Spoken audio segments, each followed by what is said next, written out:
Alright, this is Mock Rider. Now, when I was a kid, I'll be honest, I'm going to go ahead and pause it because the music is loud and it's annoying, at least in my opinion.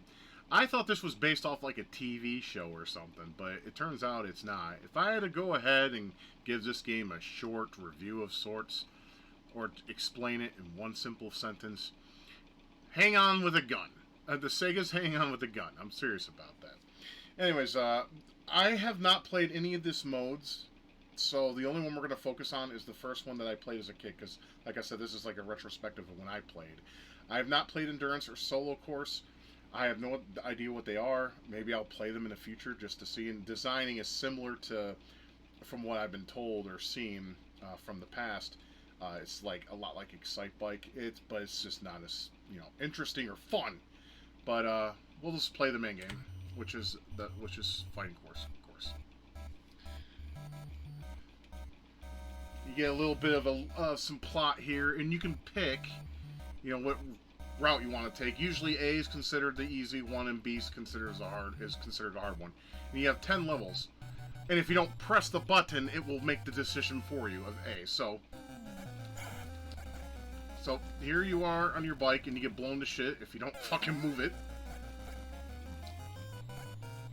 So, I mean, for a early game, it doesn't look too bad. I mean, I've played worse. But, I mean, to me, this reminds me so much of Sega's Hang On, just with, shooting involved.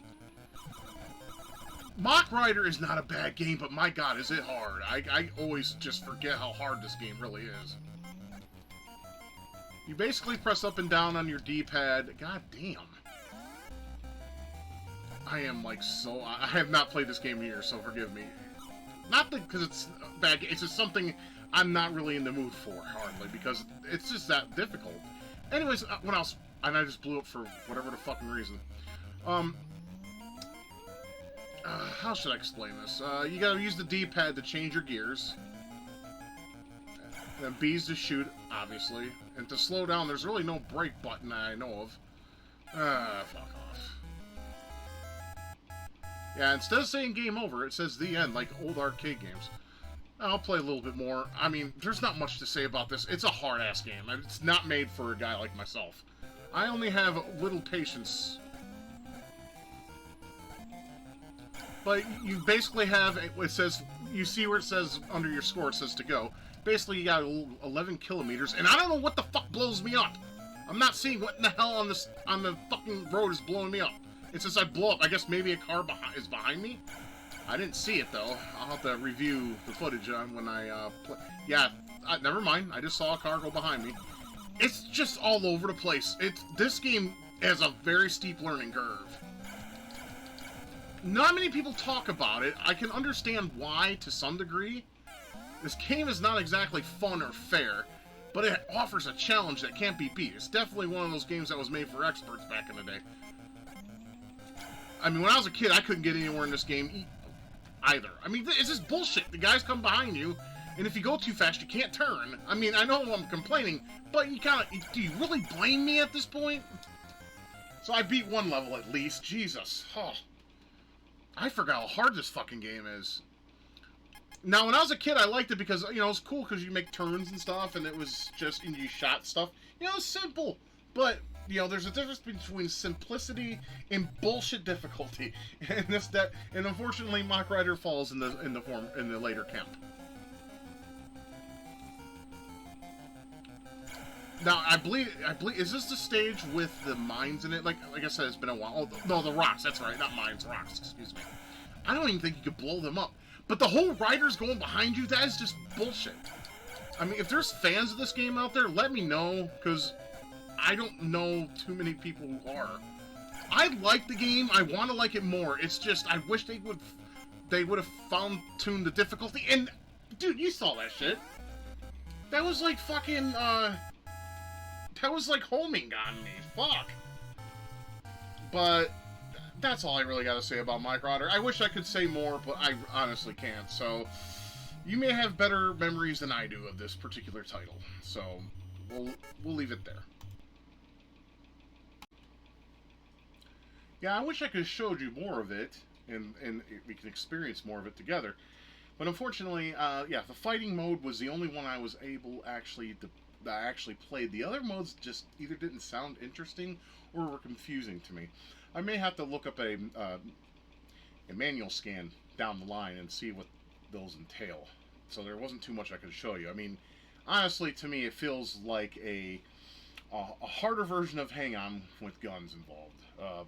Hang On is actually a pretty good a game on Sega. Basically, it's a race against time, and you have to basically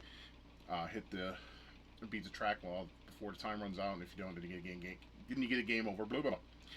So I'm sorry I couldn't show much of Mock Rider, but here's my copy right here. It cost me about 75 cents back when Funko Land was selling black box games for a good price, or a price that was that of cheapness. You wouldn't break the bank like you do today when it comes to games of this time frame. So I do feel disappointed I couldn't show you much more of that game. It is a good game, really. It's if you got to get better though. It has a very steep learning curve, as I mentioned with Mock Rider, and there's also different modes you can play around with and have some fun. Maybe, depending on if you can get over that being homed from the back and having explodies happen to you, because that's a bunch of bullshit. It was definitely one of my least played black box games in my collection. I'll admit that. No one ever talks about it though, and that's a shame because it's not a horrible game. It just maybe some people feel the same way about it as I do, or they feel it to be a forgettable experience, and that's okay. I mean, not every game is a winner. We all know this.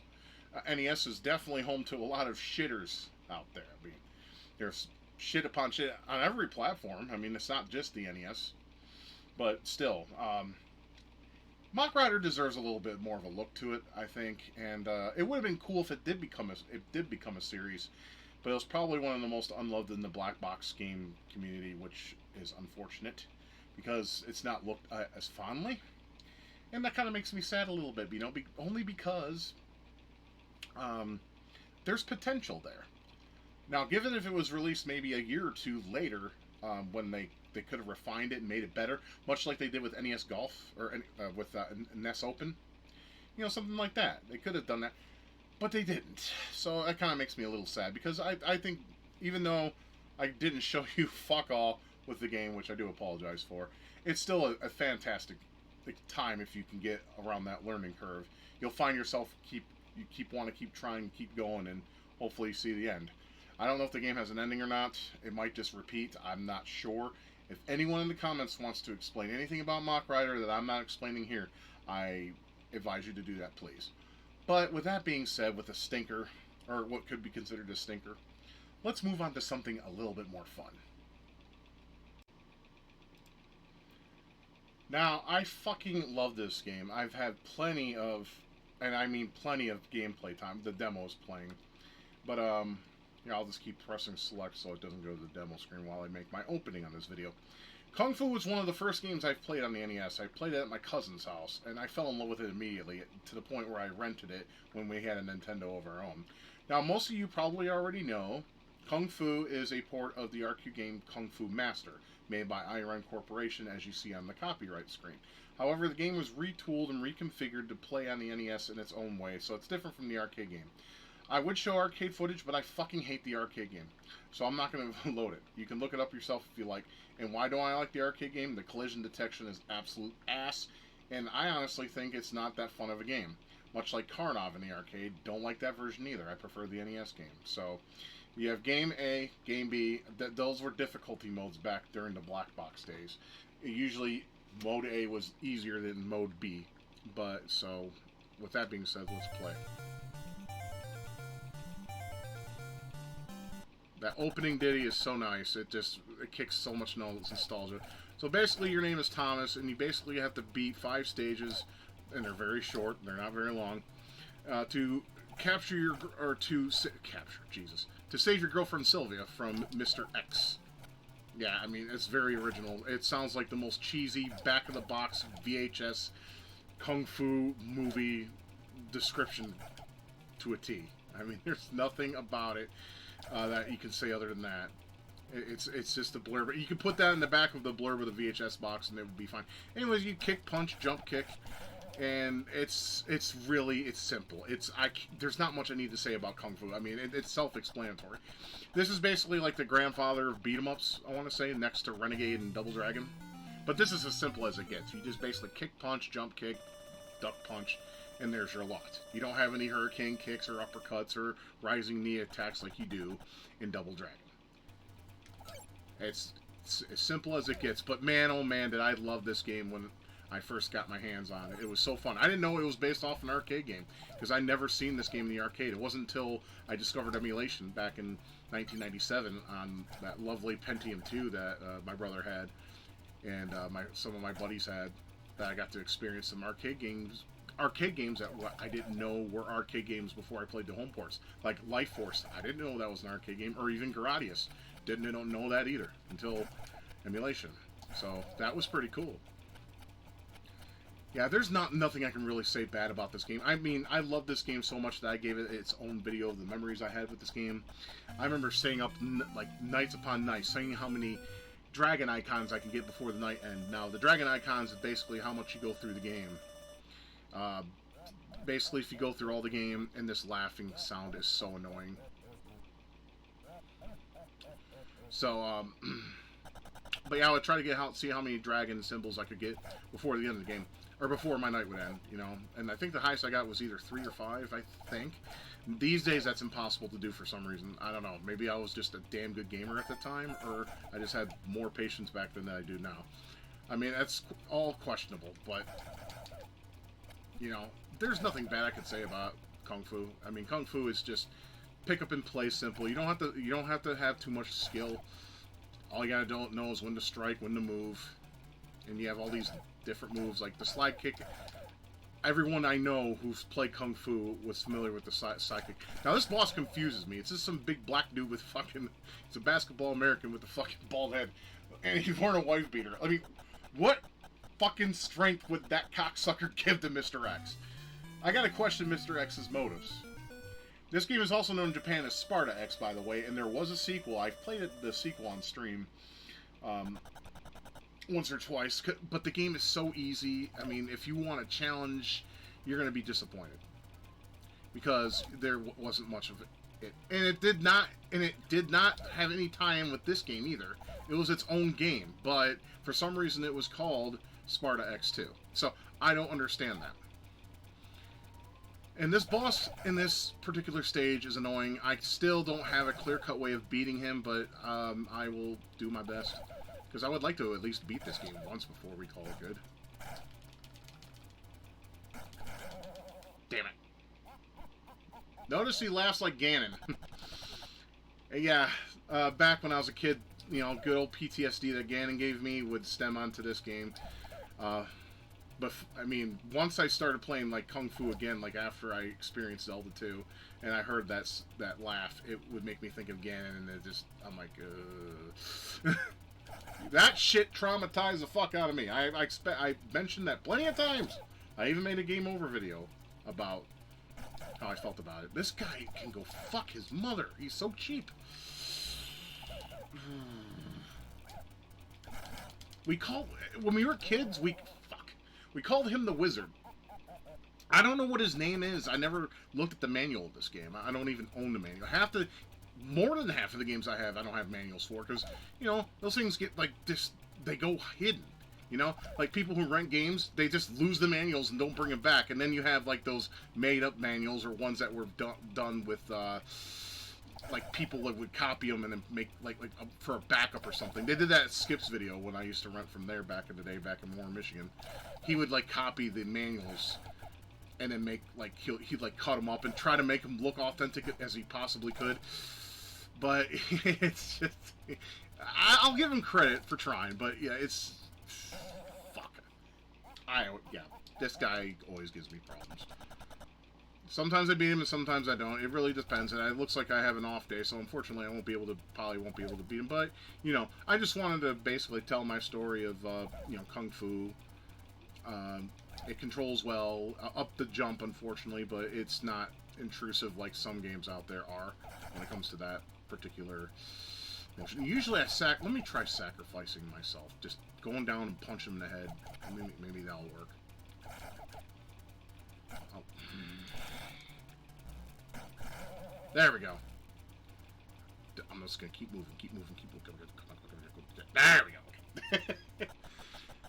Okay, so now we go and fight one more level and then Mr. X. And you see the end. So I guess you can say it's a playthrough. But I believe with that video I made a year or two back about this game, I did also play through at least one time. I mean, I wish I was like I was when I was younger, you know, I could get like 5 more tokens and all that, but I don't want to do that because that would take too long, like for the sake of this video. So for the sake of this video, I was hoping at least do it one time. And it looks like we're going to have that because, well, while this particular shit is hard, it's doable as long as you know what you're doing. Those little kids are fucking annoying. Sometimes they'll flip on your head, especially if you duck too early. Keep that in mind if you ever decide to play this, if you haven't already, or if you didn't know that. These knife throwers are also annoying. See? That cocksucker was flipping.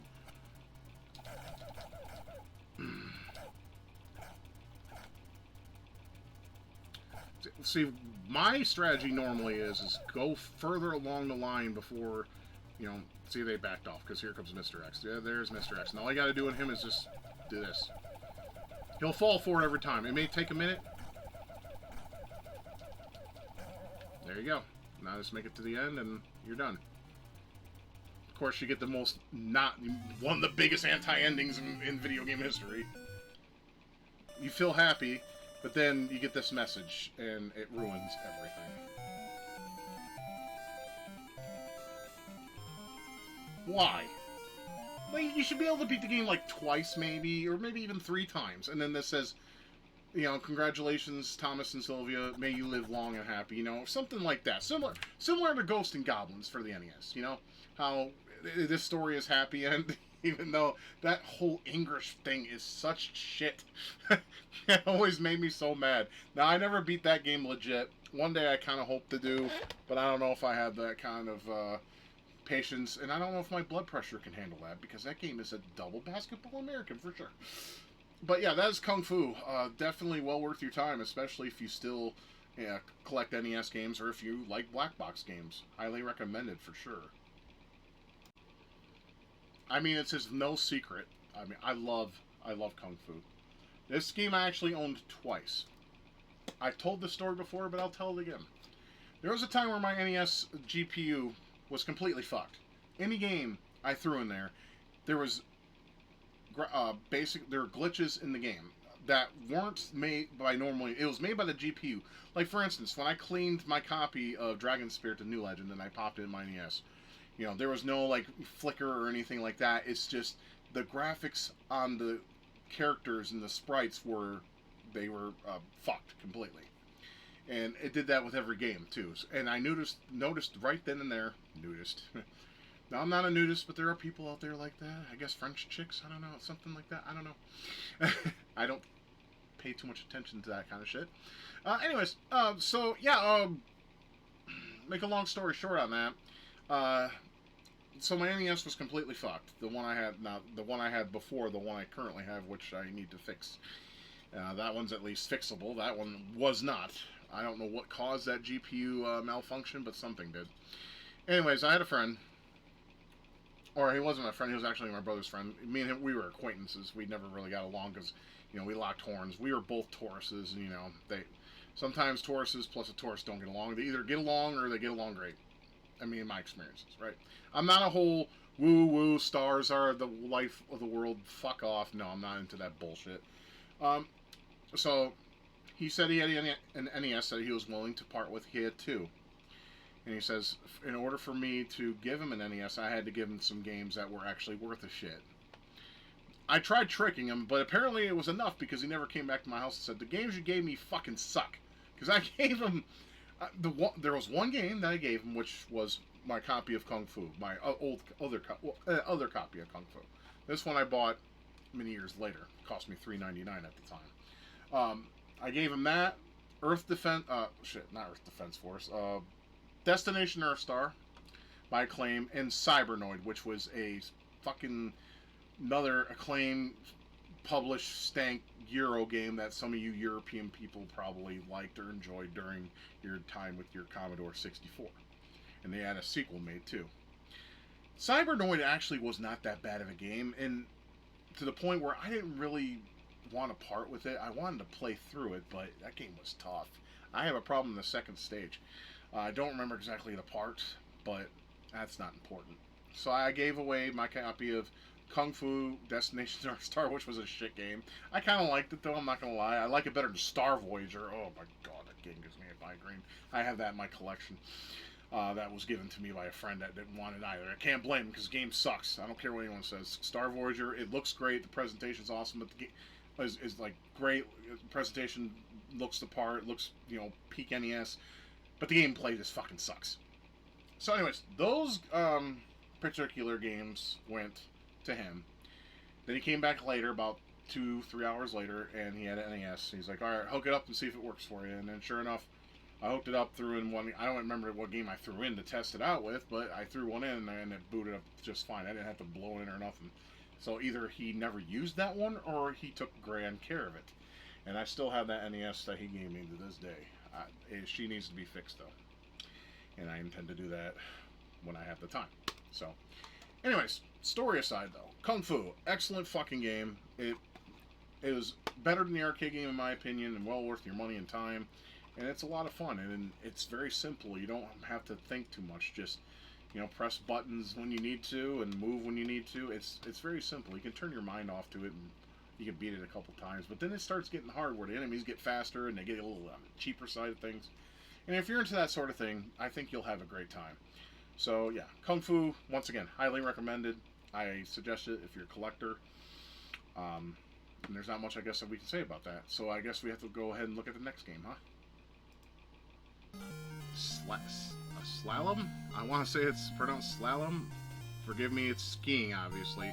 This was a rare game that was created for the NES in 1986. I used to really love this game because it was like Rad Racer to me, except it's on skis. You can pick out of 3 particular tracks. You have the Steep Peak, Snowy Hill, and Mount Nasty. Obviously, all those are based off difficulty. Snowy Hill is probably going to be your easy mode, so we'll go ahead and play that one. When you do a qualifying run. Now, one thing you're going to notice right away, look at that defined booty. I am surprised Nintendo let that shit fly. Because, just look at that. It's stuck out. It's hard not to look at. You know what I mean? You can jump. You go between flags, and jump over shit to go as fast as you possibly can. You got an indicator on the top of the screen. You'll be staring too much at that booty, though, to even worry about that. You can't help but not look at it. It's so defined. Does Rare like ass? Are they ass men and women? I can't blame them. If that's a man ass, that's probably the nicest man ass I think I've ever seen in my life. Because usually it's like, ugh. Hold up a crucifix. The power of Christ compels you. But, yeah, it's simple, really. You just try to avoid the other skaters and go between the flags if you can. Or peel out. And your guy goes ape shit when he wins. But yeah, you have an indicator on the top that basically tells you from start to finish. And what basically your goal is, well, to get to the end before time runs out. Very simple, right? Games of this type were pretty common during this time frame. And you have different tracks, and they get harder as time goes on. And then you get to look at more of that defined booty on the bottom. Just look at that. Some of you would probably hit that even if you're straight. As nice as it looks, I don't know. I'm sorry. Call me a homophobe, that's fine with me, I don't care. My mama raised me correctly. It's pretty interesting how all the flags, they give it that weird effect of where they have to draw the sprites every frame to give it that illusion that everything's zooming in. Because the NES was so, at the time, using basic chipsets, so they couldn't really do anything, amazing with the NES yet, other than deliver some good gameplay. And this game has it in spades. I was very addicted to this game as a kid. Not as much as Kung Fu, but pretty fucking close. It's just because it's fun. I love games that are pick up and play. You don't have to really think too much, hitting shit will make you go slower. You gotta try to avoid that. It's easier said than done. But yeah, as long as you hold forward, though, you can tell because his booty it just sticks out. That's thick, man. But, it's just, beat the clock, make sure you don't crash if you can, and just go as fast as you can, and try your best. It may look like I'm doing really good right now, but trust me, that game, it'll feed your ego for a little bit, and then Slalom will just be like, bitch, and backhand you one. and then you'll lose. It's just that is what it is. I love that pose. He's just acting all crazy. Guy probably smoked some delicious British K2, going all nuts just because he made it down the hill. I mean, I never skied before because I'm fat, but I'm pretty sure it's if you ski down one of these tracks and you don't fucking die or get hurt, I mean, I guess it's worth celebrating, right? I mean, what makes this so fun is what makes slalom so fun is just it's simple. I mean, it's simple. And, you know, you can test your skills when you have everything in this fucking mother out to get you. I mean, we got snowmen now, other skiers, little tobogganers. Fuck, they're just throwing everything at me. And they'll throw everything at you if you decide to play yourself. It's very hard. When it gets to this shit, this is when the game, they take the kids' gloves off and like, okay, motherfucker, it's on. You know, we're going to throw everything at you and we're going to see if you really are up to the fucking speed, up to snuff when it comes to skiing down a hill. Big booty or not. I just can't believe how defined that is. It's that wasn't necessary, but at the same time, I'm kind of glad it's there. You know, you can't be, you know, you can be hating, sure, but why? Why hate something so nice on screen? It's just a bunch of round pixels. And I'm fucking doing flips and shit. Hopefully I might be able to make it as long as I don't crash again. Because what I like to do on these is I like to get as far as I can so you can see the gameplay in full, not just like it's bits and pieces like some fucking people out there who do gaming videos like myself. I like to... Almost there. Come on, come on, come on, come on. Yush! That was right there. Okay, he's not going as apeshit, but he's a little bit more calmer. Probably because I was out of time. I've never seen him that calm before. That's weird. But yeah, it's... You know, actually, to be honest, this game reminds me of Pole Position. You know, except with skiing. You guys ever played Pole Position? It's a driving game by Namco. That game is really hard to play in the arcade game. I always played home ports. That's what this kind of reminds me of. Mixed between Buggy Boy and Buggy Boy and Pole Position. Buggy Boy is one of my favorite arcade games. I played that a lot. The Commodore port's really good too if you ever need to play a home port that's worth a damn. I wish the NES would have gotten a home port of that, but they didn't, so there you go.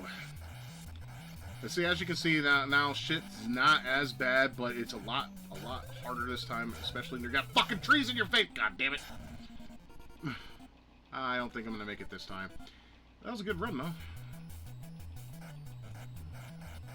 We'll see. Oh, I did make it. Yes! Okay, I mean, you get the idea. I could play this game for a few more minutes.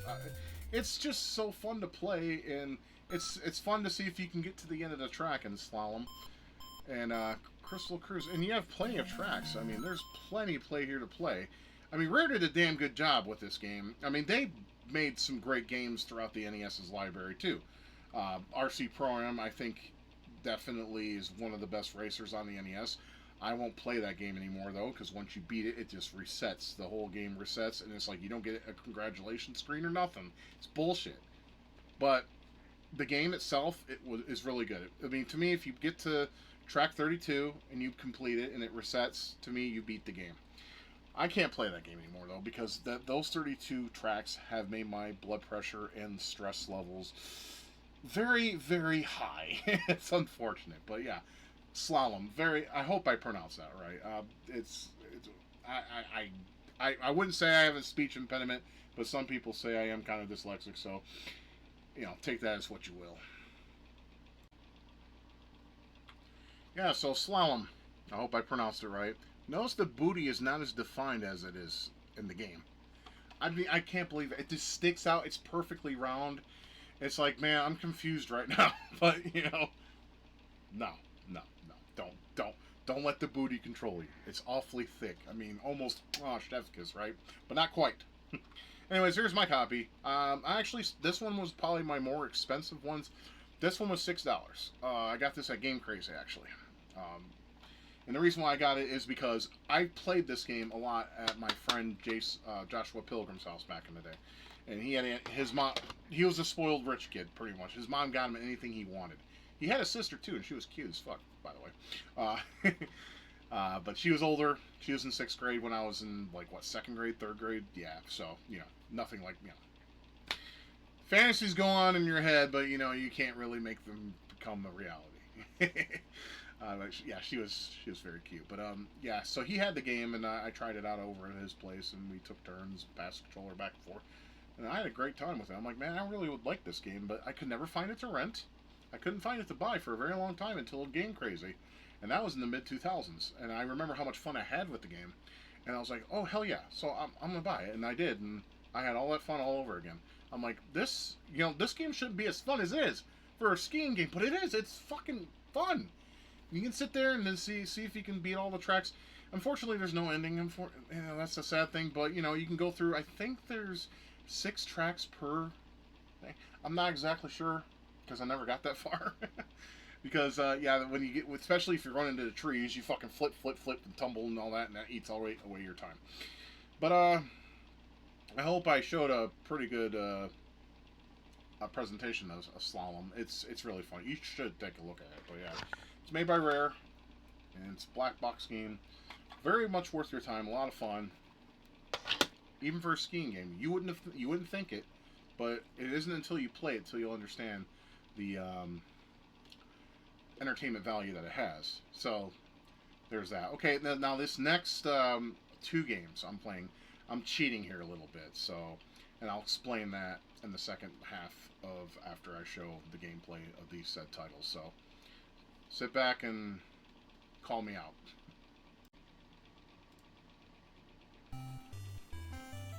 I need to pause the music so I can go ahead and make my discussion. So yes, Donkey Kong Classics. It was a multi-cart release by Nintendo, and it had both Donkey Kong and Donkey Kong Jr. Both very fine games. I'm not going to play them for too long because, of course, you're not here to see like full-fledged gameplay for these videos. They're just how they play. But yeah, as you know, when Donkey Kong was released, it was a big deal. It was very much loved by pretty much anybody during that time frame. I mean, you had games like Pac-Man and you had Donkey Kong. I mean, one or the other were considered go-tos during that time. So I have the cartridge, which you will see in a little bit. It was given to me by my friend. I wish I could remember the date on this. I can't. I'll go ahead and post that on screen for you. So, anyways, let's go ahead and play the original Donkey Kong. Now, Donkey Kong on the NES was considered arcade perfect. The only problem was it was missing a level. But it looked just like the arcade game, sounded like the arcade game, played like it as well. So, I mean, it's very simple. You just jump barrels, get points, and you have to save Pauline. And you were known as Jumpman at the time. You weren't Mario yet. I mean, I guess you can call Jumpman the prototype Mario. No love for Jumpman anymore, though. But Jumpman is apparently Mario, so, you know, not too much hatred, I guess you could say. I mean, there's not much I need to say about Donkey Kong. Most of you played Donkey Kong or seen Donkey Kong in some form or another. Like, NES Remix had it. Usually I make that jump over there. I should have done that because I'm probably going to get my ass handed to me here. This game does have fall damage, of course. Donkey Kong has fall damage. I don't know why fall damage was a thing. Let's see if I can make it. Nope. God damn it. Alright. We need to take the shortcut. I usually do, but I was just not thinking, I guess you could say. It's something that happens on the day-to-day life for me, unfortunately. That sound just fucking annoys the living fuck out of me. I don't know if you guys feel that way, but I hate that sound. Both the walking sounds and the doo-doo-doo-doo-doo. I hate it. Come on. There we go. Now, there would be a separate stage here, but now you go straight to here. I don't know if it was a memory thing. It probably was, you know, given that the first Nintendo cartridges didn't have the memory needed to make, you know, such experiences we knew later on. I mean, Donkey Kong was made in the birth of the NES. You had basically arcade ports that were created for the time frame. I hate these motherfuckers. I always have. They remind me of those pieces of shit from Mario 2, except they're fire.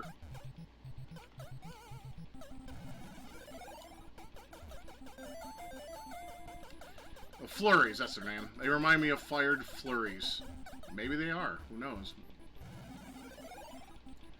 Hammers are basically like the power pellets in Pac-Man. If you think about it. Oh, and they trick you. I'm screwed. I'm screwed. Yeah. I should have grabbed the hammer. We'll basically beat this level and then call it a day with at least the first Donkey Kong, because it just repeats infinitely. Now, maybe you guys can tell me, does the NES version have a kill screen? I know the arcade version does. I'm not familiar if the NES version has a kill screen. A kill screen is basically you go to a stage and you just automatically die, and then that's the end of that.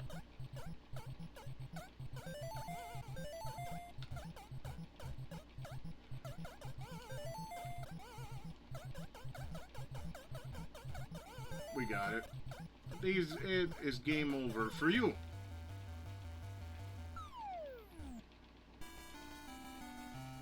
And their happiness doesn't last long because Jumpman is a cuck and lets Pauline hit his brother. I noticed that little glitch there. It showed a one that's interesting. But yeah, that would be the first Donkey Kong. Not much to say here. But now we got the sequel. Or what is considered the sequel. Now you play it as basically Donkey Kong's son. Now, there's some people out there that will swear that this is the better game. And to me, it's up to interpretation. I mean, it's your opinion. Do I like Donkey Kong Jr.? Yes, I do. Do I prefer it over the original Donkey Kong? I'm one of those people, yes. You know, says the guy who just got his ass handed to him. But I don't know, so something about Donkey Kong Jr., I guess maybe it's the... Like, there's more to it than there was in the original Donkey Kong. I mean, the original, you just jump, and jump some more. Here, you gotta... Some strategies you gotta come up with to pass these little chompers. I hate these fuckers, though. They're so cheap.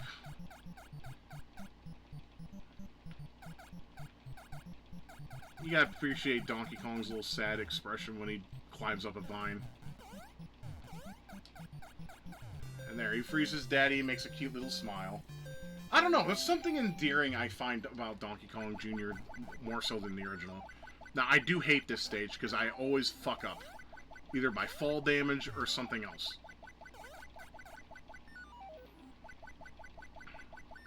Actually, I think I'm supposed to jump on the other one.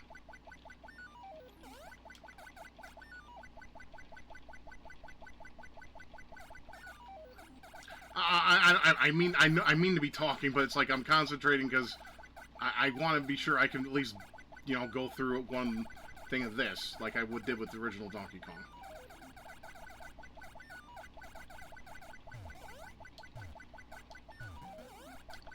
Yeah! Whew. Now, you may be confused, though, because Donkey Kong and Donkey Kong Jr. was released on other platforms. And I think I have the reason for it. It's not encased in stone, obviously. I think the reason being is because when those ports were released, Nintendo didn't have a console of their own yet. So basically, Nintendo thought they could make revenue by basically publishing and putting those games on other systems. Because it was all over the place. Donkey Kong? Oh yeah. Everywhere. Every game system or even computer at the time had Donkey Kong Jr. or Donkey Kong. Do not play the DOS versions. They are, ugh. I remember playing them back in the day for curiosity. It's like, fuck! Unfortunately, that's game over. But, yeah, it's Donkey Kong Jr., and it's really good. Both of them are fantastic games for some simple classic fun. It would have been cool if they had a little bit more memory, because maybe they could have put Donkey Kong 3 on there. Spoiler alert, I don't have Donkey Kong 3, and I do like it, even though a lot of fans consider it not a true Donkey Kong title. But I like that one because it felt like a mix between... It just felt like Galaga, like more so than Donkey Kong. You know, because you... Anyways, play Donkey Kong 3, you'll understand what I'm talking about. So... Donkey Kong Classics, yeah, it was definitely a really cool idea at the time to include 2 classic arcade ports in one cartridge, and that was a very ingenious idea, and definitely well worth the time and money, at least in my opinion. Yeah, I know. I cheated, right? Okay, so here's Donkey Kong Classics. My friend Carl gave me the cartridge. I mentioned that in the port, or in the what I was playing the games. Yeah, so yeah, Donkey Kong Classics. I believe it. I want to say it came out around 1988. I want to say. Like I said, I posted the date of when it was released in the gameplay section of this particular segment. But yeah, this was a really cool multi-cart because you had both arcade games, and like I said, a lot of people bitch because the NES was missing one stage from the arcade version, and I can understand that. You know, you're trying to sell a system to say, hey, you can play arcade ports perfectly on our console, but with you have some missing content, which is not, you know, that's not a right thing to say. It's like some false advertising, you know. But to make a long story short, even with the one stage missing, I think it's a fantastic port. Definitely one of the best. I mean, it looks like the arcade, sounds like the arcade, and that's all you really need is something that replicates what you love, right? I mean, if there's a version on the, if there was a secondary version to the NES that was good, I would have to say the ColecoVision of Donkey Kong. I mean, it was so good that they actually packaged that game within the ColecoVision for a time before the crash happened. And like I said, I believe the reason why so many consoles got Donkey Kong and Junior and the like is because at the time Nintendo didn't have a console yet out in both Japan and the United States. So what they did was they allowed people to pick up the game and make versions of it on their systems, and they get a pay cut, which was nice. They did the same thing with the original Mario Brothers as well. Not Super, the original Mario Brothers game, the arcade original. So, what that basically means is Nintendo was trying to make money, you know, before they made their own company. Once they did, once they had the system out, you no longer saw any other IPs on any other systems because it would be considered, well, Nintendo. That wouldn't fly with Nintendo. But then I get confused because there is Mario Brothers on the 7800, and that was released in 1986. I don't know if a lawsuit ever transpired from that. I'm assuming no, because what they probably did was made it in '84. Because as you all know, with the 7800, totally different story. But I'll just throw this in there for extra, right? The 7800 was finished and completed in 1984, and they were going to release it, but then the crash happened. The video game crashed in 1983. So basically, you had all these systems that were sitting in a warehouse, and they didn't release them yet because, well, public interest of gaming just was off and gone. People were tired of it. They didn't want it. So, back when Atari was bought by Jack Tramiel, he went ahead and released the 7800 to the masses. Didn't do very well. And of course, the Atari XE computer, which was basically a refined Atari 8-bit computer called the XE, and that also came with new software and stuff specifically for the XE, which also is trying to combat against Nintendo. And we all know where that went.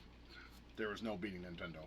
Once the original NES came out, there were a lot of competition, and it failed. The only one that didn't fail was the Genesis, obviously. That was probably Sega's best console. I mean, not in terms of like an opinion, but in sales and revenue and figures and whatnot.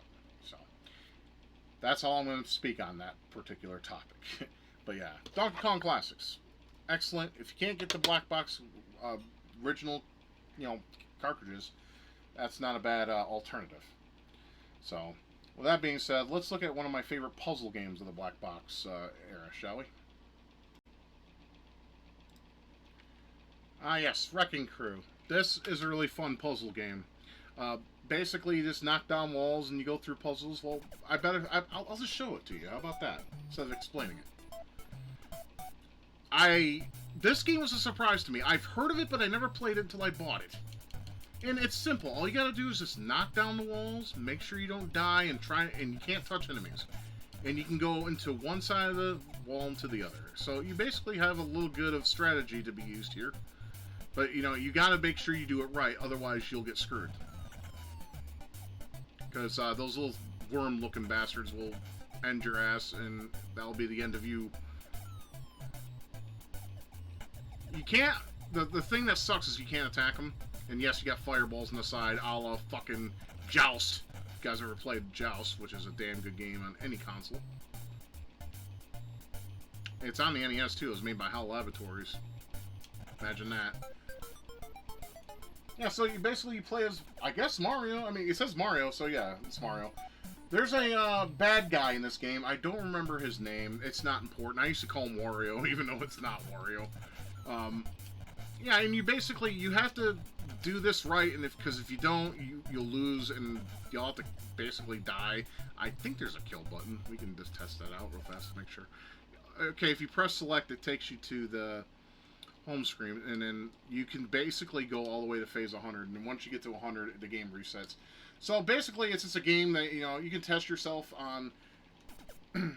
Let's see how good you can do. I mean, you're not really punished or anything, so that's kind of disappointing. You can go right to 100 and see if you beat that level, and then you go right all the way to the beginning of the game.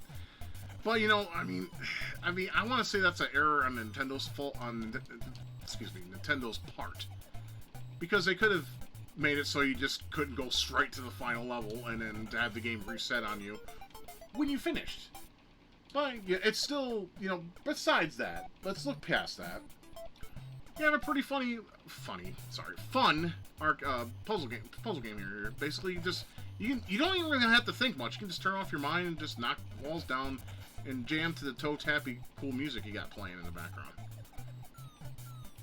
And if you lose, you can just press select and go to the phase you're on and try again. And then you have these doors. Those doors are your only method of attack in this game. Meaning you knock them over, or you knock them open, excuse me. I don't know why I'm speaking like gibberish tonight. You can knock them open, and I just fucked myself. See, because I can't go back up. So, we can just kill ourselves. And then you gotta start over. I know, it's kind of a pain in the ass, but it is what it is. But when you open a door, the guys will go in there, and they'll disappear for a time, and then they come back. So it's almost like pointless, at least in my opinion. But the truth matter is, with Wrecking Crew, you just gotta find what works, and you gotta think a little bit. And of course, you can pause the game, and you can look around on the screen. So you can plan your next move. That wasn't very common with puzzle games at all. Like during this time frame, or any time frame, as a matter of fact.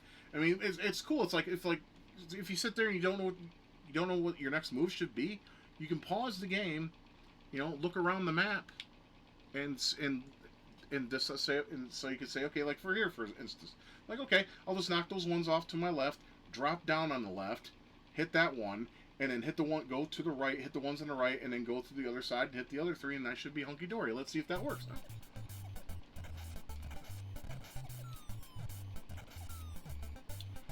And I fucked that up. I needed to hit the other one too. I am stupid as fuck.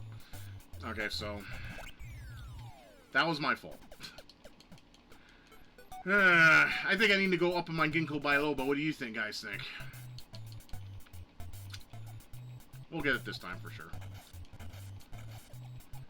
You may say, oh, wow, the enemies are stupid. They don't do shit. Trust me, you won't think that way once you get about 5 to 6 levels within the game. You'll be like, oh, my gentle Jesus, you guys are dickholes. So, let's see, so...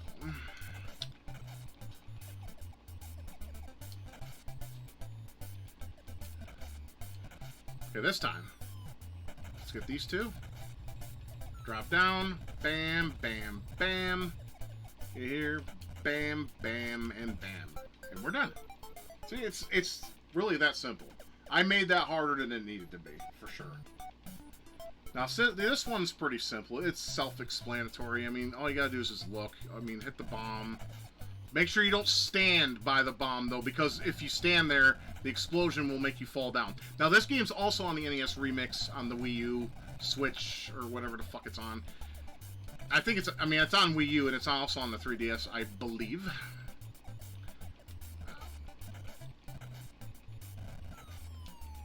And balls. I kind of wish that the Switch remix was made on the DS Lite. I think that would have been the better choice, in my opinion. Because, well, there's not many people that had the 3DS, and it's just a pain in the ass to me. I wish it would have been on DS Lite. I mean, to me, it seems like a more fitting console for it. I mean, you guys can agree with me on that. I know you're probably like, you're not making sense, dude.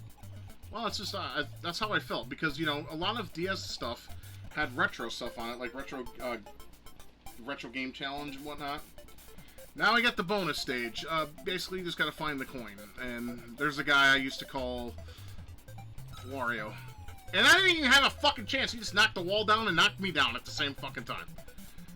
Okay, say you're not having fun with the main game, and you actually wanted to do something. Actually, this one I want to do because this is fun.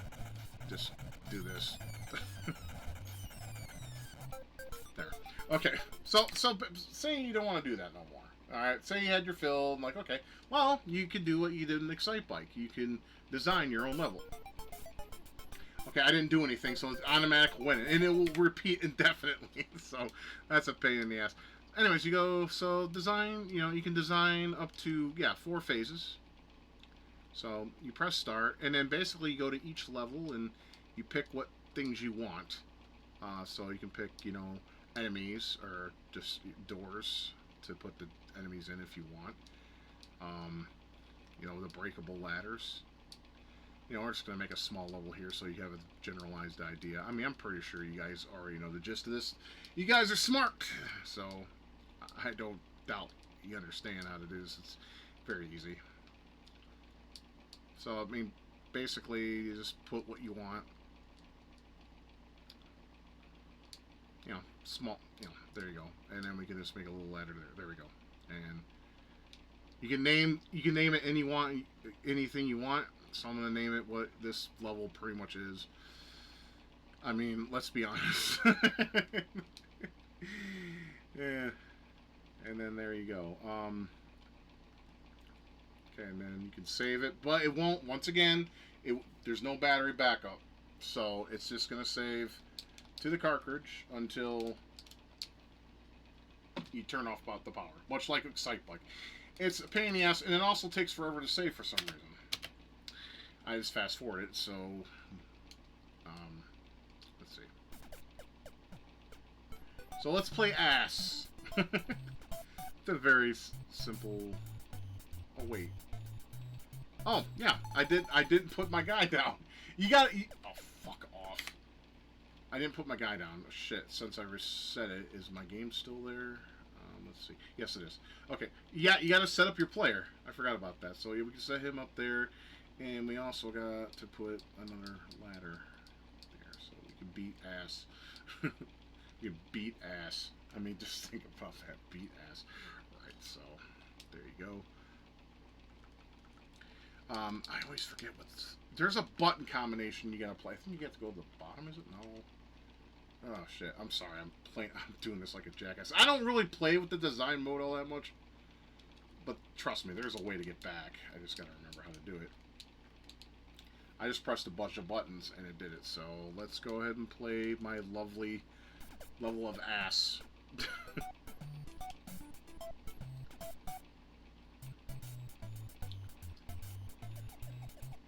Yeah, we have no enemies. I know. I'm just proof of concept.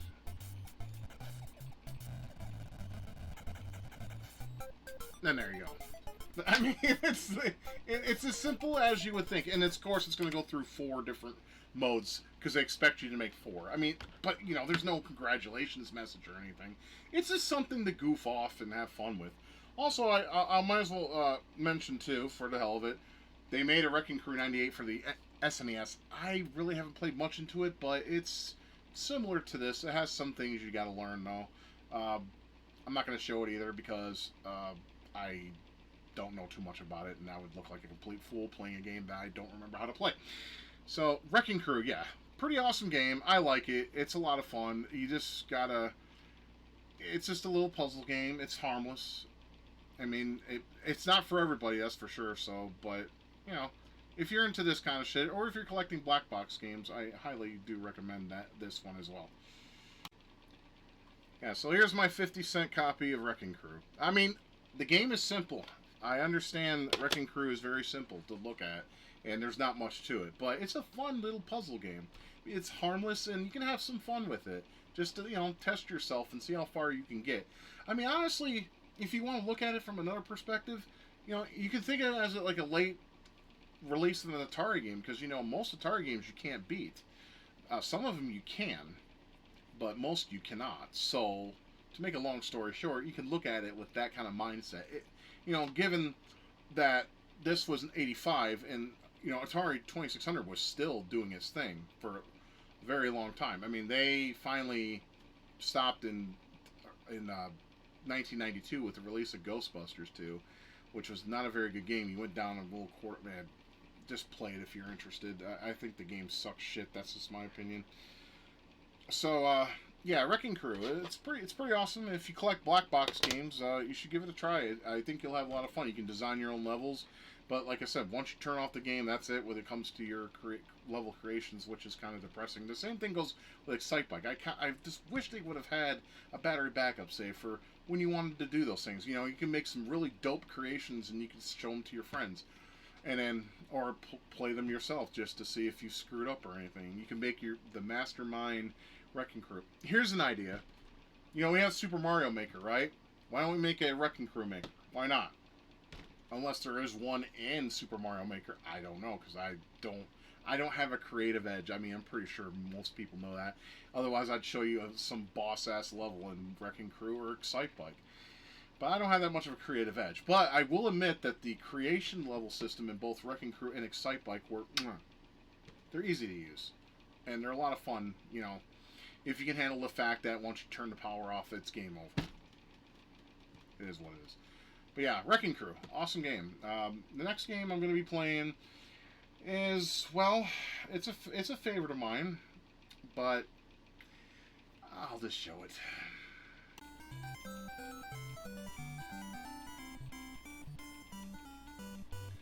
I had to let that play out because that's the same tune you hear in baseball when you first power that on.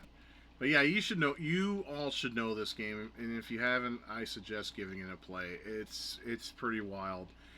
And well, this game was also created by Masato Masuda, and who that guy is that you should know that name. He was a creator of the Fire Pro series, and that was also published by a company called Human, which I believe is a company he owns. So yeah, the system in place, the grapple system, and he was the sole programmer for this here game.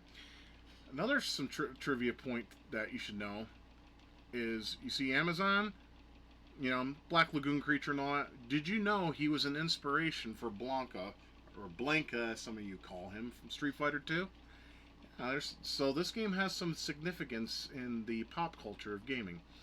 So anyways, you pick fighters. You have Fire Hayabusa, Starman, Kin Corn Karn. That's a fucking weird-ass name. Great Panther, the Amazon, and King Slender. Of course, I usually play as either Starman or Fire Hayabusa. Now, this game, you basically got to go through... You got to go through one where you win the belt, then you have to defend the championship, and your last opponent is known as the Great Puma. Now, we're not going to do that today, but I will tell you this much. The only way I was able to beat Great Puma was not by official means. How I beat Great Puma is get him in the ring out. That seems like the only way you'll win. But, yeah, the grappling system is similar to Fire Pro, so I'm not going to do too great. But I'll play a couple matches so you guys get a feel for it. This was the third wrestling game at the NES at the time. Being tag team wrestling, and I can't remember, in Muscle. As you see, I'm getting my ass completely kicked. It's par for the course. But, yeah, I loved it. I mean, regardless of it, I still love this game. As clunky as it's better than Muscle and Tag Team. Tag Team was that Data East wrestling game that just fucking sucked shit from a straw.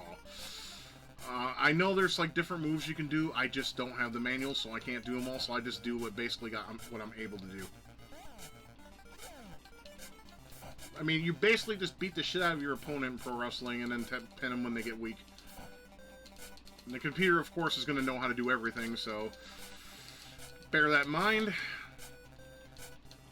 And of course, it has one of the most catchiest fucking match themes in the world. Do do do do do do do do do. I mean, come on. It's awesome. I still think this is one of the better wrestling games on the NES, for serious. The WWF games were just piss poor in comparison. Let's see, did I slam him enough? Nope. I'll slam him some more. I kind of like the setup where you slam him on the ground and you're just like, get out! Yeah, let's see if that does it. Damn, he's not giving up. Well, it is Starman, and Starman is Starman, meaning he's very stubborn. He ain't gonna die. Or will he? Well, not die, but get pinned down. Damn it! We're close. There's more moves you can do, I just don't know how to do them. Usually I can just win the game by just doing this kind of shit. It's crazy. You wouldn't think you could win, but you can, trust me. You just gotta get him down. There we go. That's one. Starman is completed. You have the same kind of setup as a winner is you. Got to love that English.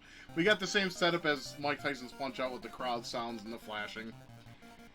We'll play against Kin Corn Carnage or Chili Corn. You know, I always make fun of this guy's name. It's stupid because it's stupid. This stupid fucking name. I mean, what is that on his head? I never could get that to connect. I don't know if there's a way to connect to it, but...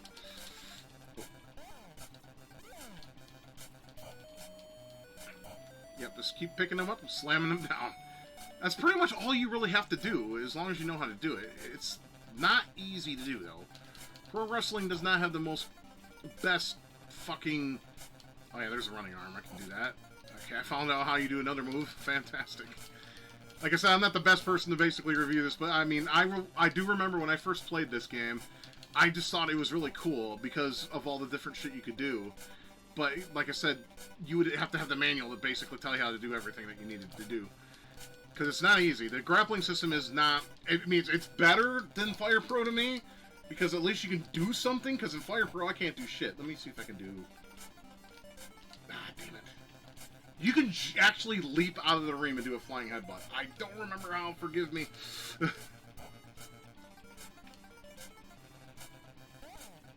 I got him? No. It's... Fire Pro Wrestling is just... I mean, I want to like it. I do, because it looks good. But it's just that grappling system I can't wrap my head around. I want to. You know, I want to see, you know... Because there's got to be some... There's fans out there all over the place for it. So it's got to be good. I just don't understand it. I know you're supposed to press a button as soon as you grapple, but I can never get something to connect. I just suck at it. But yeah, me and my, when my friend Adam from church brought this game over, and my brother and him and I were playing, you know, they obviously beat my ass pretty good at it. I was able to beat Adam a couple times, and I felt proud of myself. But... Get up, dickhead. Damn it. Come on, at least get him once. Nah, fuck off. He ain't giving up either. Damn it. Don't ask me how I did that. Like I said, I have no idea. See, and I wish I could figure out how to do the... Damn it. There's a way you run, and if you do a button combination, you can do a flying headbutt. You can do all sorts of crazy shit, and I wish I could show you all that shit, but I just forgot it all. You know, time is a bitch. Takes away everything, including memories. You mean I did that fucking backdrop on his ass and it didn't take him out? Fuck. This guy has some determination. But he's gonna go down eventually. And there you go. That's pro wrestling. You know, short, simple. Because remember, at the end of the day, a winner is you. Yeah, so here's my copy of Pro Wrestling. This cost me $5. So it's definitely one of the higher end games that I've purchased from the... But you know what's funny is on the back, there's a sticker. It says $3.99. But they charge, because I got this from Funko, or no, I think it was GameStop at the time. Yeah, it was 2001. Yeah, GameStop. So, but there used to be a GameStop sticker, and it was $5.99. Unfortunately. All Or fortunately, it depends. I wish I could have showed you more what you can do, because there's a lot of shit you can do. It is definitely the best wrestling game on the NES for sure to date. Some may disagree with me with that because you had the WWF, the WrestleMania Challenge, the original Bigger, Badder, Better. Those were terrible. I mean, I did like Challenge, I will admit, but then I bought the game at Game Crazy for $2, and I took it home, and I was trying to remember what I liked about it, and I couldn't find anything. It was one of those things where your memory just fucks with you, and it can't give you the exact experience that you were expecting or that you once had with it, and it was kind of disappointing. And of course, then you have, was it King of the Ring and Steel Cage Challenge? Those games were absolutely terrible. The sound design just gave you a migraine. You could tell that they just did not care when they made the game. It was frustrating. Because it could have been something beautiful, could have been something great even, but it wasn't. None of those wrestling games were. Like I said, the pro wrestling still to this day is the best NES wrestling game. I mean, it does have a lot of things missing and whatnot, but considering what else was out there at the for the system at the time, that was the best one you could do. So if you don't like pro wrestling, you're not going to like wrestling on the NES. I mean, you're better off with the WWF trilogy that was on the 16-bit systems at the time. Super WrestleMania, Royal Rumble, and Raw. Of course, then the arcade game as well.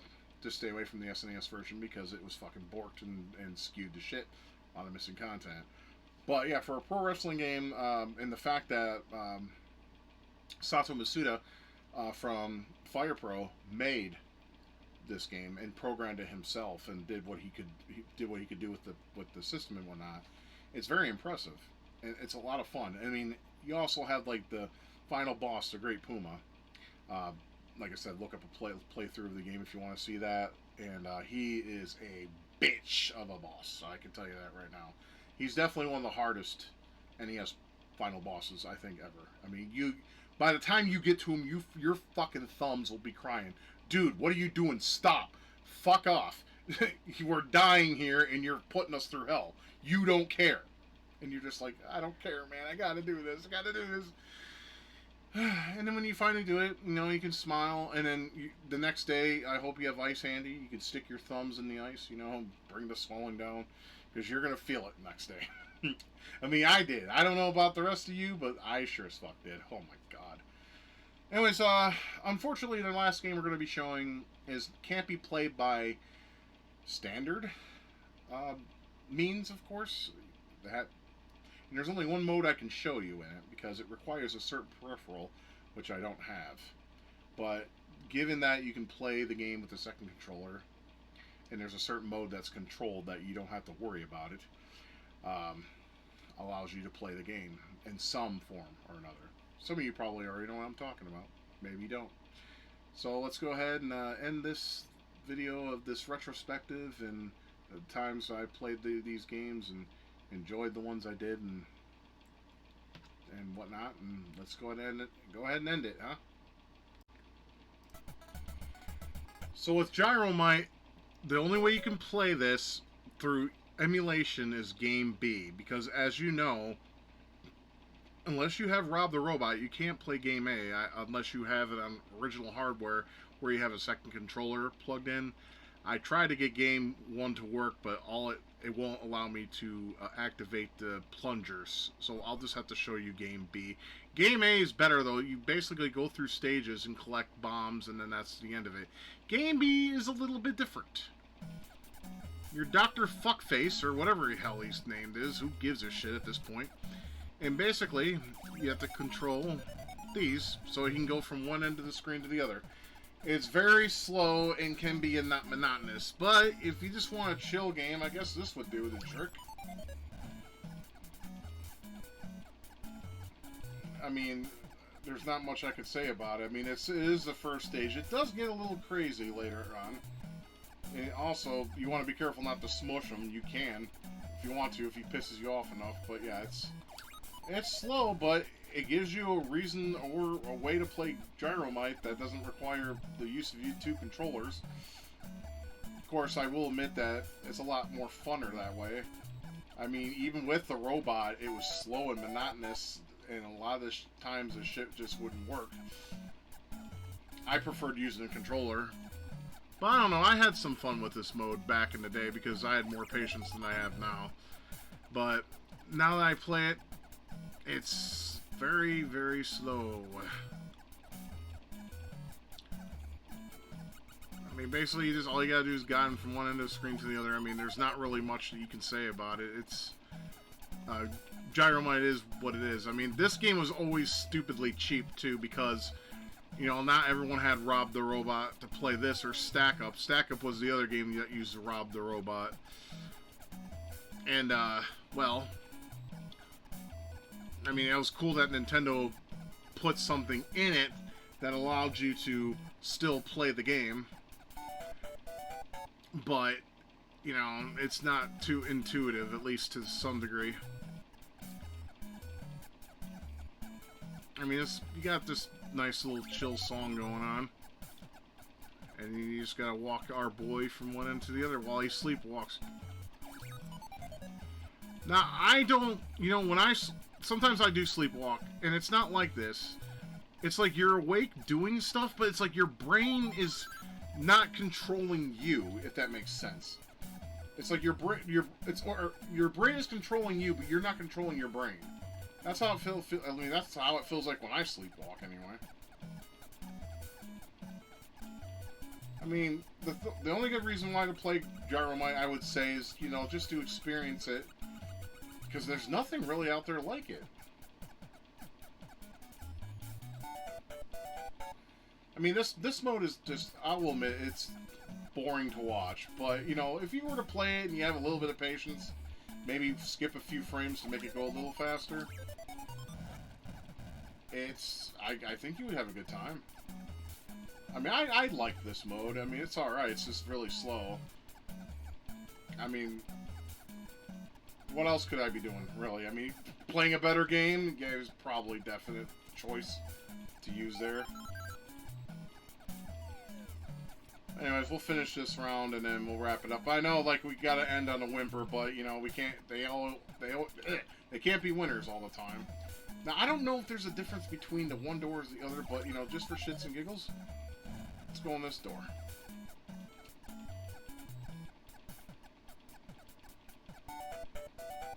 Does it take us to the next stage, or do we go back around? Okay, well, we start at the top. I mean, you guys pretty much see what you do here. I mean, all you gotta do is guide him from one end to the other. And you get as far as you can get, and if you get stumped, well, then you're fucked. I mean, that's just the way of the world when it comes to games like these, so... It's the only mode we can show, because I'll show you what I mean. We can reset the game, go to game 1, and I'll be able to move around, but for some reason, the little doohickeys don't. I mean, this is the more exciting mode. But you see, I'm pressing A and B, or you can hear it. See, I'm pressing buttons. They don't move. I can move my guy around, as you can see, but I can't move the things up and down, which is kind of disappointing. I would love to play this mode, and because this mode is a lot more fun and less annoying than the other mode. I mean, I could hook up another controller and go through all that mess, but you know what? I don't have the patience for that. So, Gyromite. What else could I say? Was a game that came packaged with Rob. I don't think it was a pack-in, to be honest with you. I'm not entirely sure, but it was one of the only games you could play using the fucking robot that no one gave two licks of a shit about. And can you blame them? I mean, I'm pretty sure you've seen people use Rob the Robot, and it looks like something I wouldn't have the patience for. I'd probably kick the shit out of it due to annoyances. I don't know. Let me know what you think.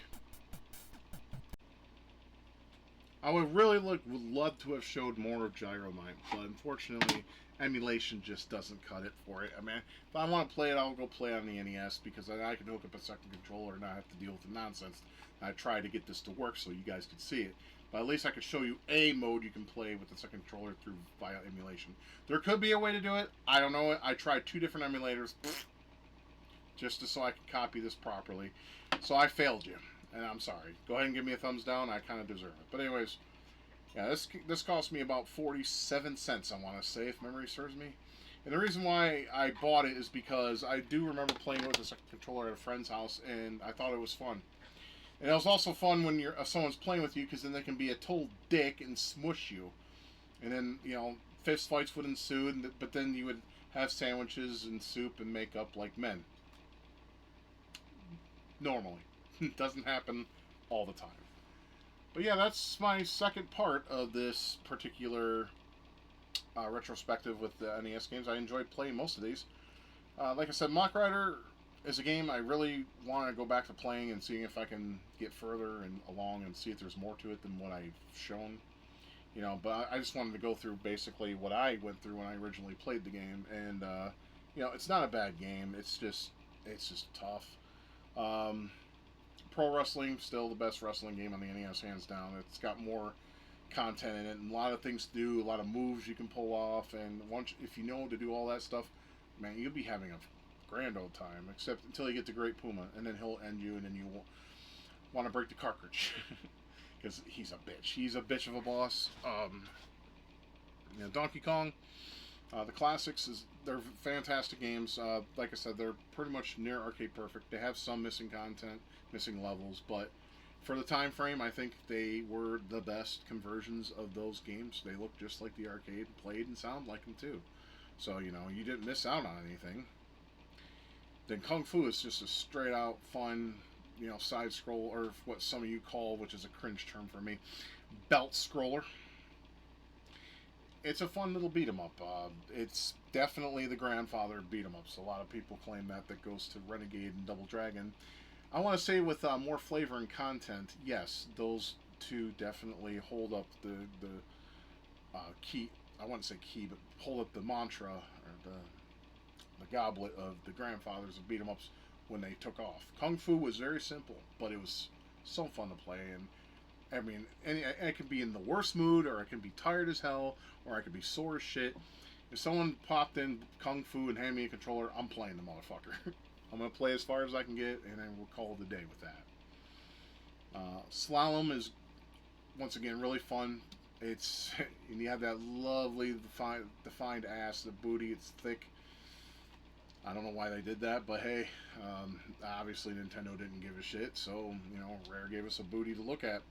I guess it's something to look at while you go skiing down those treacherous, the tracks that you got, and they throw tons of shit at you, snowmen, kids in toboggans, and sleds, and different other sleds. It's just fucking crazy, but it's a lot of fun. It's definitely something that I really enjoyed when I was a kid, and I was glad to buy it again later in life, and found out that it holds up well in terms of the entertainment aspect of it. And of course, the Wrecking Crew is a little fun little puzzler.